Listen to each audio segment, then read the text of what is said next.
अस्सलाम वालेकुम स्टूडेंट्स, कैसे हैं आप। आज हम पढ़ रहे हैं बर-ए-आज़म एशिया का सबसे पहले मुल्क के बारे में, जिसके बारे में आज हम पढ़ रहे हैं वो है पाकिस्तान। तो इसमें हम सबसे पहले मैं आपको थोड़ा सा इंट्रोडक्शन है, लोकेशन एंड बॉर्डरीज़ के बारे में बताऊंगी पाकिस्तान की। इस्लामी जमहूरिया पाकिस्तान जो है 24 दर्जे शुमाली अर्ज़ बल्द से 37 दर्जे शुमाली अर्ज़ बल्द और 61 दर्जे मशरक़ी तूल बल्द से 77 दर्जे मशरक़ी तूल बल्द के दरमियान वाक़ है और इसका रकबा है 7,96,096 मुरबा किलोमीटर। अगर इसकी बाउंड्री हम देखते हैं तो शुमाल मशरक़ में चीन का सूबा संक्यांग और तिब्बत है, और जिसकी वसी सरहद जो है वो वफाकी हुकूमत के ज़ेर इंतज़ाम शुमाली इलाका जात गिलगित बल्तिस्तान से मुंसलिक है। पाकिस्तान के चीन के साथ जो मुतसिल सरहद की लंबाई तकरीबन 585 किलोमीटर है। पाकिस्तान के शुमाल मगरबी सरहद के साथ अफ़गानिस्तान है, ये अफ़गानिस्तान का सारा इलाका है, जिसकी लंबाई इस बाउंड्री की पाकिस्तान के साथ 1400 मील है। ये सरहद, जिसे ड्यूरन लाइन कहा जाता है, 1890 और 97 के दरमियान मुतय्यन की गई थी, जबकि वाखान की तंग पट्टी हमें सेंट्रल एशिया से अलग करती है। पाकिस्तान के मशरक़ और जनूब मशरक़ में ये भारत की सरहद हमारे साथ मिलती है।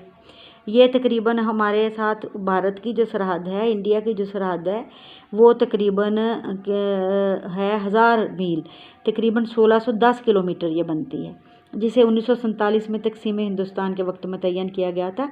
इसको रेड क्लिफ अवार्ड भी कहा जाता है। जबकि शुमाल मशरक़ी सरहद कंट्रोल लाइन मकबूजा कश्मीर से मिलती है। हाँ जी, पाकिस्तान की मशरक़ी सरहद के साथ साथ इधर इंडिया के सूबा जात पंजाब, राजस्थान, गुजरात वगैरह हैं। पाकिस्तान के जनूब में बहरा अरब की 1000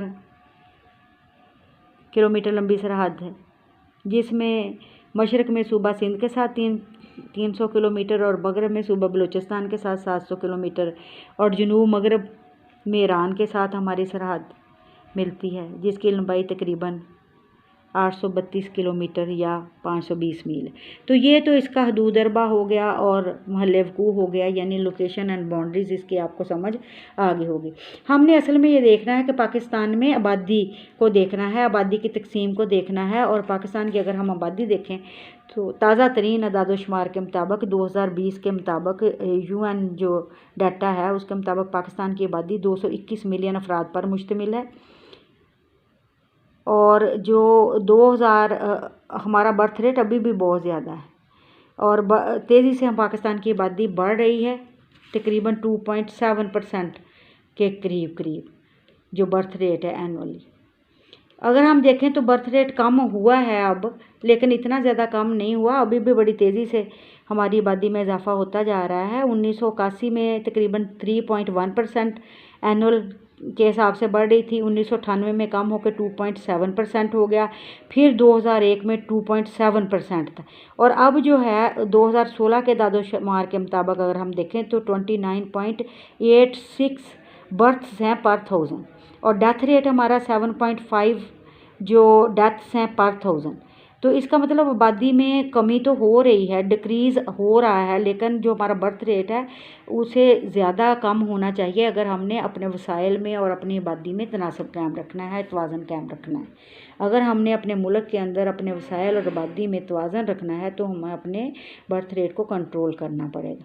तो पाकिस्तान के अंदर जो बर्थ रेट है उसके बढ़ने में ज़्यादा तो नेचुरल इंक्रीज़ का ही हाथ है, यानी नेचुरल इंक्रीज़ है, उसकी भी कई कॉजेज़ हैं, जिसमें लैक ऑफ बर्थ कंट्रोल है, अर्ली मैरिजेस हैं, मजहबी असरात भी लोगों पर बहुत ज़्यादा हैं, जिसकी वजह से हमारी आबादी जो है उसको हम बर्थ रेट को कंट्रोल में नहीं कर ला सकते या कंट्रोल करने से ज़रा हिचकिचा रहे हैं। तो इसके बहुत सारे फिर प्रॉब्लम्स भी क्रिएट हो रहे हैं। हाउसिंग का मसला है, फूड सप्लाई का मसला है, अनएम्प्लॉयमेंट बढ़ रही है, जिस तरह से जिस तेज़ी के साथ रैपिड जो इंक्रीज़ आबादी में हो रहा है। इसमें हमने देखना ये है कि हमारे मुल्क के अंदर हमने मेनली तो देखना तो यही था कि हमारे मुल्क के अंदर आबादी है इस वक्त कितनी है, यानी अगर हम आबादी के हिसाब से देखें तो हमारे मुल्क के अंदर आबादी जो है वो कितनी है और किस हिसाब से है।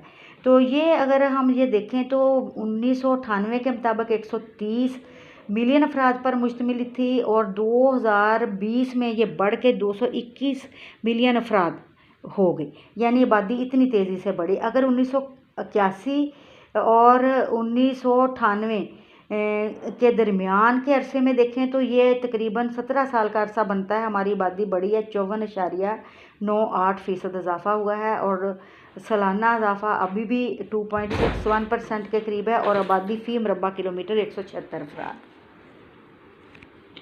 अब आ जाते हैं आबादी के डिस्ट्रीब्यूशन की तरफ। ये एक डॉट जो है तकरीबन 10,000 अफराद को शो कर रहा है। अगर मैप की तरफ आप आते हैं तो आबादी देखें, आपको नज़र आ रही होगी, डेंसिटी हर जगह एक जैसी नहीं है। कोई बहुत डेंस पॉपुलेटेड एरियाज़ हैं, कोई स्कैटर्ड पॉपुलेटेड एरियाज़ हैं और कुछ ऐसे इलाके हैं जिनमें आबादी बहुत ही कम है,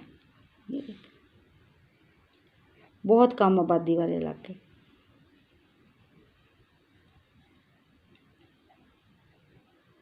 ये तो आबादी की अगर हम तकसीम देखें तो सबसे ज़्यादा गुंजान आबाद इलाके जो हैं कराची के ज़िला हैं। यहाँ पर सनतें भी हैं, तजारत भी है और तजारत और सनत की वजह से और वसी आबादकारी की वजह से यहाँ आबादी बहुत ज़्यादा है। दूसरे नंबर पर हम पंजाब की तरफ आ जाते हैं, अपर पंजाब एरियाज़, ये वाले इलाके, लाहौर का इलाका हो गया, साथ सारे बड़े बड़े शहर, ये फैसलाबाद, रावलपिंडी, गुजरांवाला, ये सारे इलाकों में आबादी बहुत, मुल्तान, यहाँ आबादी बहुत ज़्यादा है। दरमियानी आबादी वाले इलाके दरियाए सिंध के साथ साथ दोनों तरफ में सिंध में ये दरमियानी आबादी वाले इलाके हैं। कुछ बलूचिस्तान के एरियाज़ ऐसे हैं जहाँ दरमियानी आबादी है। खैबर पख्तूनख्वा का जो सूबा है वहाँ पर दरमियानी आबादी है, लेकिन इसके भी बहुत ज़्यादा शुमाल मशरकी पहाड़ी सिलसिले और शुमाल मगरबी पहाड़ी सिलसिलों में आबादी ना होने के बराबर है। इसके अलावा जितने भी रेगिस्तानी इलाके हैं, ये देखें, यहाँ बहुत कम आबादी, ये मकरान के साहल के साथ साथ भी आबादी बहुत कम है। तो अगर हम ये देखें कि आबादी की डिस्ट्रीब्यूशन देखें, आबादी की गुंजानी देखें तो तकरीबन कितनी बनती है। बहुत सारे मतलब हमारे ऐसे इलाकों में जहाँ पर दरमियानी आबादी है, 50 अफराद से कम आबाद लोग हैं। बंजर इलाकों में फ़ी मरबा किलोमीटर आबादी, औसत आबादी 20 अफराद है। चागिर और खारान में जहाँ कुल इलाके का 3% से भी कम हिस्सा ज़ेर काश्त है, 5 अफराद फ़ी मरबा किलोमीटर आबाद हैं। तो इसका मतलब है कि पाकिस्तान के हर हिस्से में आबादी एक जैसी नहीं है। कुछ बहुत ज़्यादा आबादी वाले इलाके हैं, कुछ दरमियानी आबादी वाले इलाके हैं और कुछ ऐसे इलाके भी हैं जो बहुत कम आबाद हैं। अल्लाह हाफ़िज़।